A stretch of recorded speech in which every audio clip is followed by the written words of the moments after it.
Good afternoon, everyone. Hope you're having a lovely start to your work week. My name is Caesar, and this is Inspire a Movement. Today we're continuing with our segment entitled Word of the Day, and we're looking at the word calm. So calm by definition is not showing or feeling nervousness, anger, or any other strong emotion. So we're fully aware that when we have lengthened states of stress and anxiety, we put ourselves at major risk of heart conditions such as high blood pressure, or even worse, a heart attack. Essentially, when we're in these lengthened states of stress and anxiety, we're experiencing something called adrenal gland overwhelm, where we produce the hormone cortisol for a long, extended period of time, and this could lead to issues with our nervous system. So this is not a good condition to be in. Our endocrine system, and the adrenal gland is a part of that, is intended to keep us in homeostasis and equilibrium, but we are completely out of balance if we're in this stress and anxiety mode all of the time, right? These are conditions that are intended to help us in situations that are fight or flight or even freeze, where we need the cortisol to fully dilate the eyes and rush blood to our limbs because we need to run away from the lion or something like this. But you can imagine that happens maybe once in a year, but not 2 or 3 or 4 or 5 times per day. And that's what happens when you're in these lengthened states of stress and anxiety. It's as if you were being chased by the lion over and over and over again. And we know that's completely unhealthy, nor even practical for that matter. Now, what are some tactics that we can use in order to feel states of calm? One of the things that we could do is shift our focus to positive things that may be going on in our lives. Essentially use positive affirmations. This is a powerful tool to keep us calm or calmer throughout our day. Another thing that you could do is use things like mindfulness and meditation, very powerful tactic which we talked about before, to keep us in these states of calm.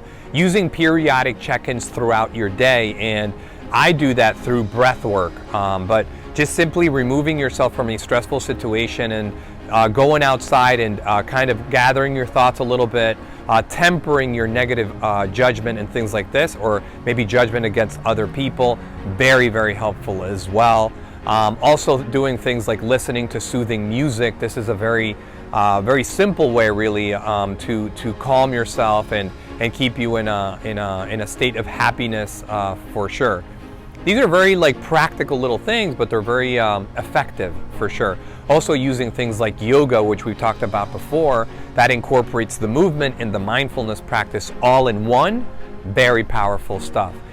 So we know that when we are, again, in lengthened states of stress, we also develop unhealthy behaviors and habits which keep us stuck in an unhealthy condition. So all of these things are not good at all.